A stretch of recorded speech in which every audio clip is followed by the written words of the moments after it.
What's up, guys? Welcome back to another kind of funny reaction to episode 3 of WandaVision. As always, I'm Tim Gettys, joined by Greg Miller. Hi. The big dog, Kevin Coelho. The hell was that? It's me saying hi, Kevin, in my native tongue of Sokovia. Oh, Lord. The Nitro Rifle, Andy Cortez. No, I can't sing. I don't remember. God, that'd be awesome if you already memorized it. God, And the producer/seducer, Nick Scarpino. I love everything. Let's talk about this show. Let's talk about the show. A fun fact I want to give you guys about the franchise, similar to Mandalorian, where they don't really reveal the episode titles until they actually come out and they change the description or whatever. They went back and retroactively added titles to the last couple episodes. Ooh. Number 1 was Film Before a Live Studio Audience. Number 2 was Don't Touch That Dial. And number 3 was Now in Color. So that's fun. So here we are. Brady Bunch, starting off with some fun little Brady Bunch inspired, but not fully going all the way of the grid stuff, which I guess makes sense. But another fantastic episode if I've ever seen. God, what a good episode. You kidding me? Give me your Great theme thoughts. song. Great theme song. Great twists. Great twists. We're starting to get more into it, Greg. I'm loving that we're getting more into it, Greg. No, it was great. I mean, having that Brady Bunch thing, the main plot of, the A plot here of her getting more and more pregnant as it goes and having all the different things. I loved all that. But then, starting to, what I'm excited for, as we all are, I'm sure, is to see it all start falling apart, right? And see the cracks start forming. And so, like, and not only am I enjoying the episode, just like episodes 1 and 2 for the, the Kitsch throwback, the parody they're doing, but then, to have the moment of Vision, being like, something's wrong here. And then that immediately glitch it looks like a Disney Plus glitch or a Netflix glitch to begin with, and then have it rewind a little bit. Awesome. Then to have him out there talking to them and them, the neighbors start breaking for a second or whatever, as he starts piecing it together. Awesome. And then when she had the sword on, and then when, she mentions Petrov, right? And that, like, when he comes back in, she's like, oh, she had to go home. And Jen was like, oh my God, she killed her. I'm like, no, this is the part from the trailer. She's about to get yanked out. And then to have it go widescreen and have her fly fucking out. Oh my God, so good. Kev? So maybe like a third in, I was like, wow, this is so much fun. This whole like pregnancy thing, it's so silly. I'm enjoying it so much. And then I was like, started dreading like when reality comes in and when like you realize like there's no kids. He's dead, and like how dark the show is gonna go. I don't know that I can handle it, guys. I don't know. You want to stay in the dream world. Yeah, Kevin wants to stay in the Hydra stay in here, you know what I mean? Nick, I know you were so ready to go at it, and Andy, I gotta hold you back just a little longer. Nick, what'd you think? Oh man, I love this show. I think it continues to be a very creative and cool and new way to do these TV shows. And I'm right there with Kevin, where the more saccharine it gets, the darker it's going to turn. And it starts with that, like, now that Vision's noticing it more and more, and it starts with that, like his him looking over and having the guy that's like trimming the hedge, like, yeah, trim the hedge a little too far down there, and he's just cutting into the fucking brick of the dividing wall. So that's crazy. And I want to give just another shout out to the production design behind this, where a lot of this episode obviously is shot with like deeper shallower focus, so you can't see. But then when the focus is deeper, you can totally tell that the sides of the yards are just backdrops that are painted. It's so great. Like, what an amazing reveal. Yeah, no, because there was a shot where you see Vision, and it's kind of like, oh, that just doesn't look that great. But then when you see the reverse shot, and it's like, oh damn, like it straight up is a set. Up. Like, that's and it's only like 4 feet away from the edge of the house. It's so well done. And so but that's because that's how they shot those shows, right? I mean, they're parodying Brady Bunch and all that stuff. Because before, like the other episodes, right? Like the black and white episode, they had an actual depth of field, an actual neighborhood they were in. Well, when they did that, though, the camera that they were using, it's like they used it like a more modern camera, which then revealed the secrets and shit. That's cool. So the way they're shooting it is so interesting, because the visual storytelling language behind that. Yeah, when they switch to more modern techniques, it starts showing the cracks.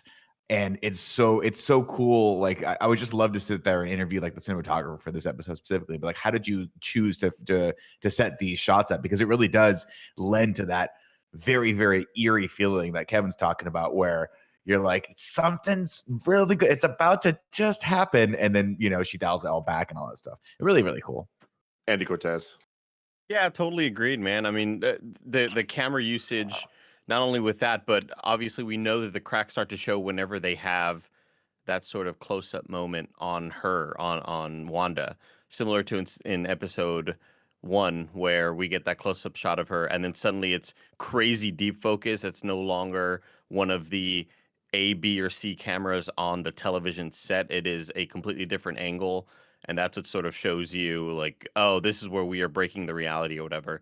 But yeah, just super unsettling, man. I love when those moments happen. It reminds me of, I don't know, playing Control or, a Kojima game or something like that. When we have that reset with Vision and we have that sort of glitch, I was waiting for Psycho Mantis to pop up on my screen and ask me like what my games, like what games I've been playing recently and shit. Yeah, I don't know. I'm digging the hell out of it. I'm loving the generational leaps in between the sitcom themes, and I just want to know what the hell is happening. And it's exciting to not know right now. Especially at the end with Wanda.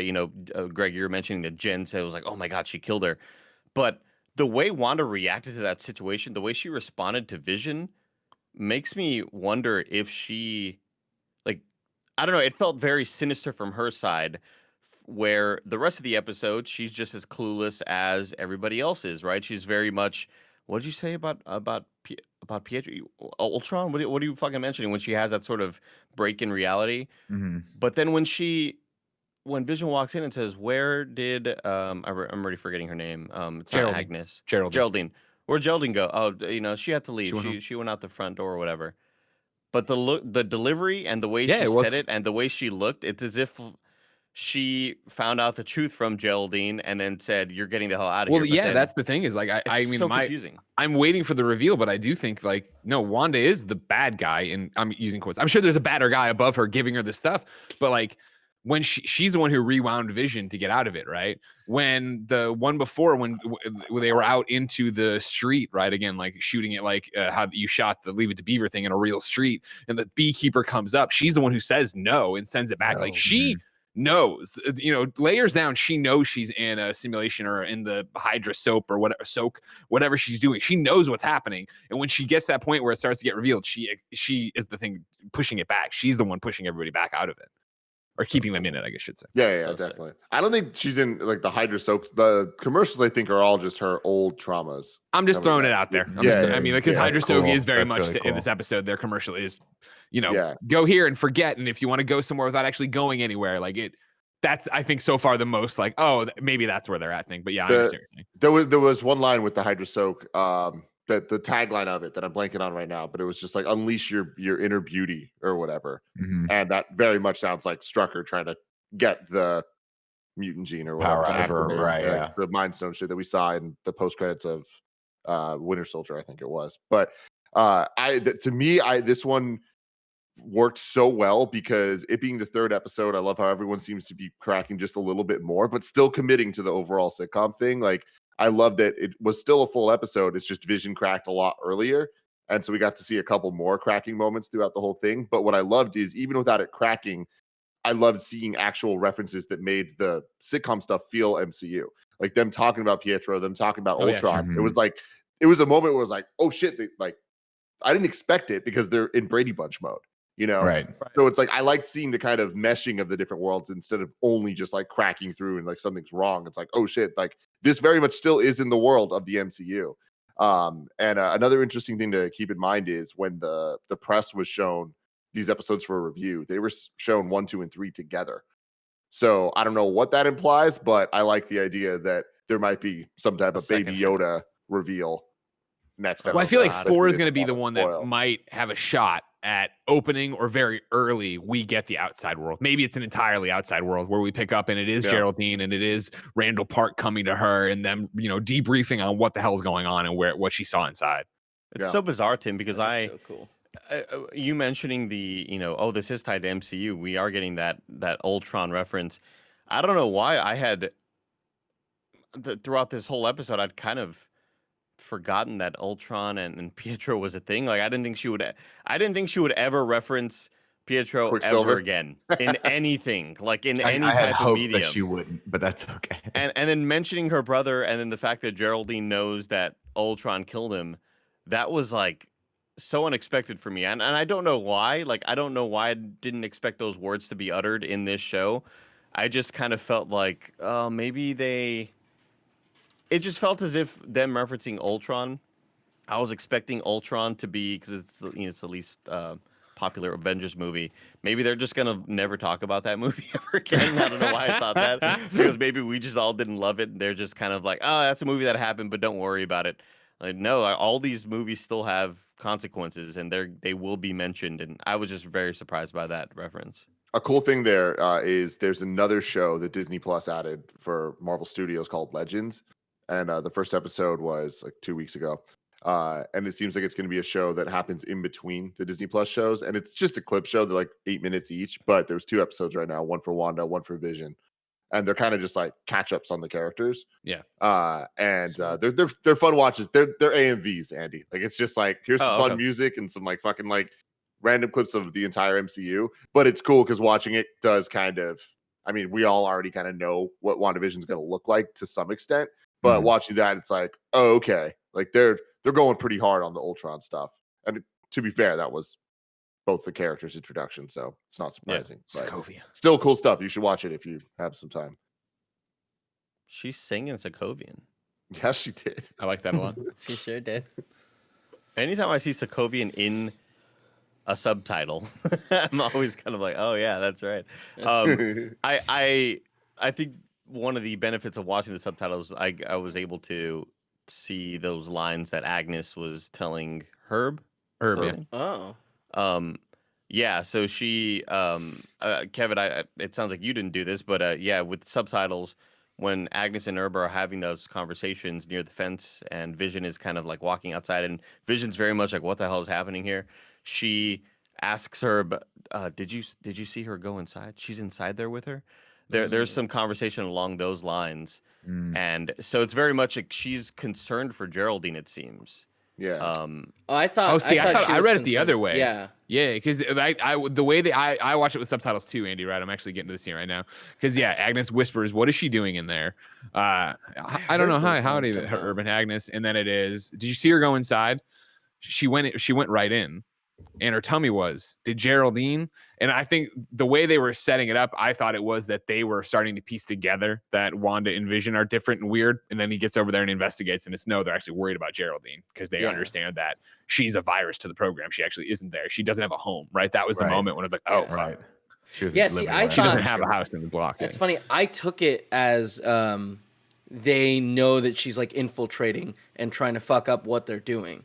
They do. I think, yeah, I do for sure. Yeah. I don't know. I don't think it's the same thing as I think at some level they understand whether they're willing or not that what's going on. Maybe Agnes is more in than Herb is, but like they understand too. Yeah. And they understand that she's the thing that doesn't fit. And I think it's one of those on the level they're at on the show. I don't think they fully understand that she's there and she's infiltrating and she's an agent or anything like that. But it's that she doesn't have a home. She doesn't have a family. She's because even Vision's like, well, that's not a bad thing. And he's about the family. And they're trying to put it in their own words, like what makes them part of the world and why she's not part of the world. So wait, are we assuming that they're piecing it together too? Because she says we're trapped in here, basically, like we're stuck in here, right? He says that, right? Or doesn't Herb say that? Herb say that? The other doctor does when he's trying. Yeah, the doctor does. Yeah. I think it's again. They don't.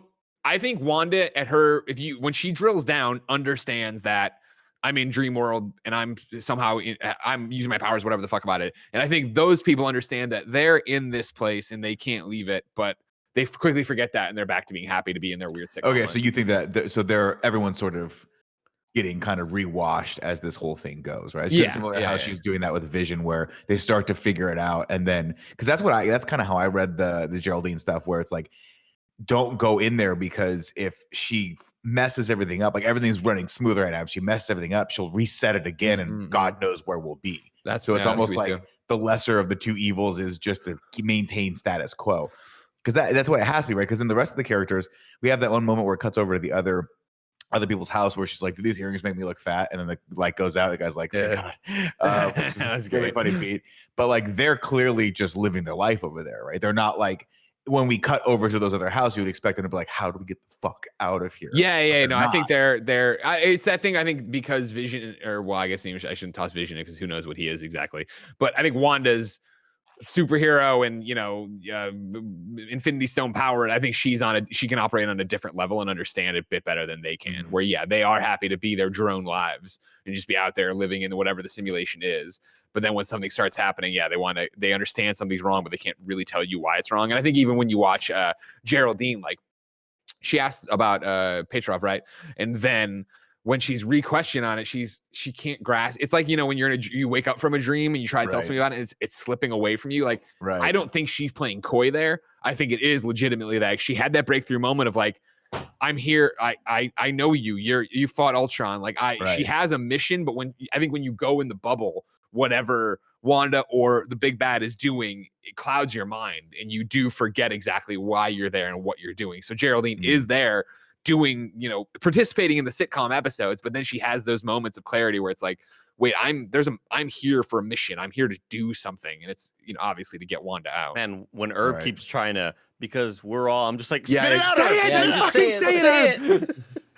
I love it. I love how much they reveal episode to episode. Like, I feel like the pace is so great for a week-to-week show. Like, I can't wait for next week. And I love that we're talking about this and theorizing about it all. Like, it's super fun. Also, Billy and Tommy, they're here.